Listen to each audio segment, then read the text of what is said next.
for Asia will open in Hainan on Tuesday. There'll be delegates, business people, and academics from all over the world to exchange ideas on economic issues and global cooperation. Chong Chuning has more. The theme of the conference this year is an uncertain world, solidarity and cooperation for development amid challenges. There are many important topics on the agenda, including the global industrial and supply chain.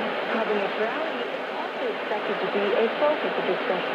Delegates are also expected to discuss food security, inflation, and free trade and cooperation in the international community as it emerges from the COVID pandemic. As a community that has witnessed China's opening up, Asia Annual Conference will amplify the voice of Asian countries and deliver more than just talk. The three-day China Development Forum is concluded in Beijing, with promises of China continuing to open up to the outside world and creating new opportunities. Wang Mengjie has more.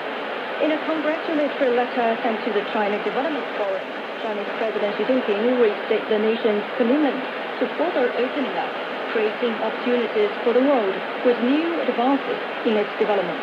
China's State Councilor and Foreign Minister Qin Gang says the world has been benefiting from China's vision of a shared future for mankind.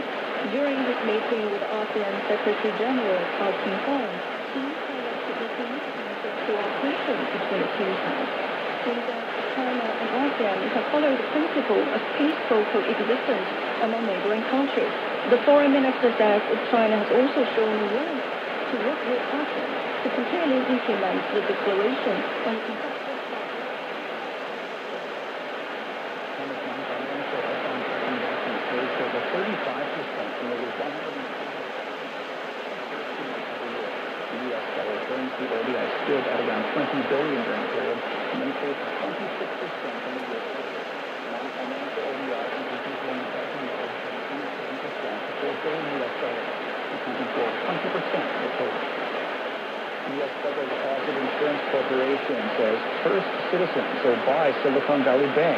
The FDIC says the purchase includes about $72 billion of Silicon Valley Bank's assets at a discount of $16.5 billion.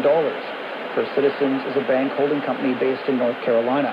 The FDIC's tried to sell SVB private alongside Silicon Valley Bank over the last 2 weekends, but failed to reach a deal to sell them together. It since asked for separate offers. Search and rescue efforts continue in Mississippi after a tornado ripped through the southern U.S. state, killing 26 people. President Joe Biden's issued an emergency declaration making public funding available in the hardest hit areas. On Sunday, 2 tornadoes struck the state of Georgia, injuring many people. Storms have blowing east into the Carolinas, bringing strong winds. Storms are forming once again over Texas. French Prime Minister Elizabeth Borne is set to meet opposition leaders early next month. Protest against the controversial plan to raise the retirement age.